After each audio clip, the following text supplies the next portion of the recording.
Hello, spicy people of the internet. I'm Scoville, aka your father, that will tell you that he's proud of you, but never that he loves you, and here are 8 cards. What? Wait, what do you mean it has nothing to do with the number 8? And the spice is just witty political commentary? Whoops, my bad. Wait, no, this still works. Hey there, folks. Here's a spicy spotlight on 8 great cards that you can rely on for politicking in Commander. These cards are great if you're following the advice from Demo over on the channel EDH Deck Building, who's often saying that to win a game, you don't want to put a target on your back.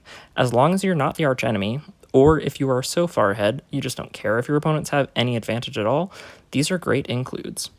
First up is Shrouded Lore. For 1 black mana, you get a sorcery with target opponent chooses a card in your graveyard. You may pay a black mana. If you do, repeat this process, except that opponent can't choose a card already chosen for Shrouded Lore, then put the last chosen card into your hand.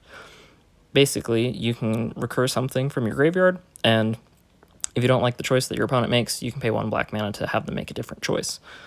First up, this lets you recur cards in black that aren't creatures. Almost every black recursion spell is about reanimating a creature or returning it to your hand.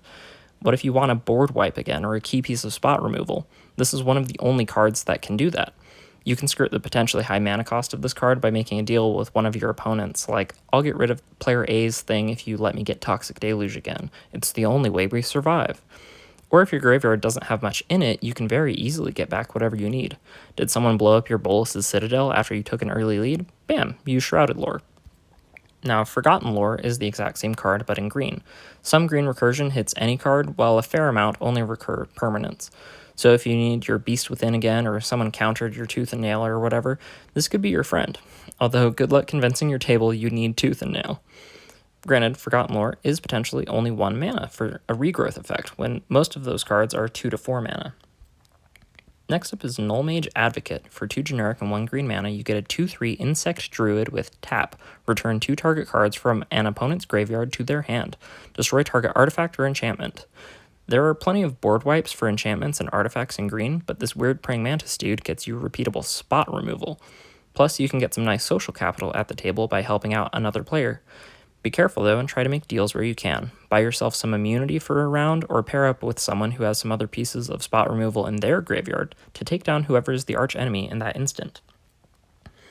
Echo Chamber is an artifact for 4 generic with pay 4 generic and tap it. Target opponent chooses target creature they control, put a token creature into play, and treat it as a copy of that creature. The token creature is unaffected by summoning sickness this turn. At end of turn, remove the token creature from the game. Play this ability as a sorcery. This is mostly a bad card, but it is spicy and gets an include. A couple of situations where we can use it. 1, you can use it for politicking if someone has creatures with removal stapled onto their enter the battlefield triggers. Or 2, I've seen so many games of Commander that go to turn 10 or 14 because players have strong decks that use up their resources to deal with each other. Many times when it gets down to 3 players or just 2 players, there aren't many creatures left after a board wipe. So use this to push through damage and snag an opponent's best creature when everyone's shields are down. It also fits nicely in an Obeka Brute Chronologist deck, or the new Doctor Who commander, the Master Multiplied, which both let you keep token creatures that would normally be sacrificed or exiled at the end of turn. Number 5 on our list is Guided Passage. For 1 green, 1 blue, and 1 red mana, you get a sorcery with reveal the cards in your library. An opponent chooses from among them a creature card, a land card, and a non-creature non-land card. You put the chosen cards into your hand, then shuffle.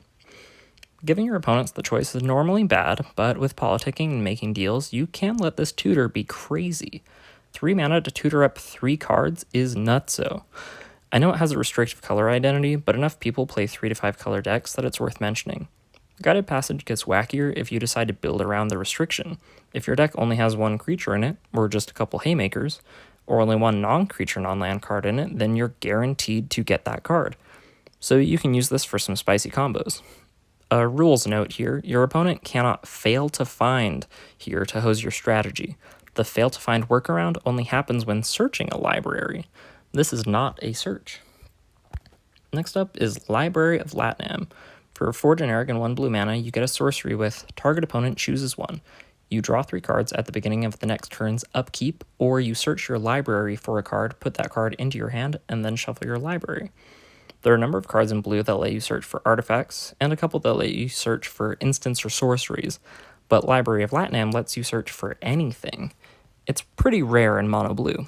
Once again, use this to make a deal with another opponent who's behind to pick up what you need in the moment. Worst case scenario, you draw 3 cards. Next is Manifold Insights. This card is just a banger for politicking. For 2 generic and 1 blue mana, you get a sorcery with reveal the top 10 cards of your library. Starting with the next opponent in turn order, each opponent chooses a different non-land card from among them. Put the chosen cards into your hand and the rest on the bottom of your library in a random order.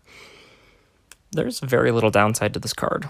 Worst cases are revealing 9 or 10 lands, but even then, if you're digging for answers, getting those lands off the top of your library is very helpful. Or another worst case would be casting this with 1 opponent left.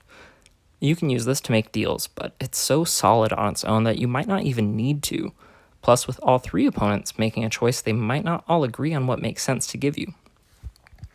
Lastly, we have Threats Undetected. For 2 generic and 1 green mana, you get a sorcery with search your library for up to 4 creature cards with different powers and reveal them. An opponent chooses 2 of those cards. Shuffle the chosen cards into your library and put the rest into your hand. In the right build and the oh-so-often situation of we have to take out that one player, this just tutors up 2 creatures for 3 mana. This is an excellent card, and in the right build around, you could even give your opponent kind of a non-choice if all 4 creatures are threats. That's all for this video. Let me know in the comments what your favorite politicking cards are, or heck, if I've missed some rules interaction that makes something on this list bad, I'd love to learn.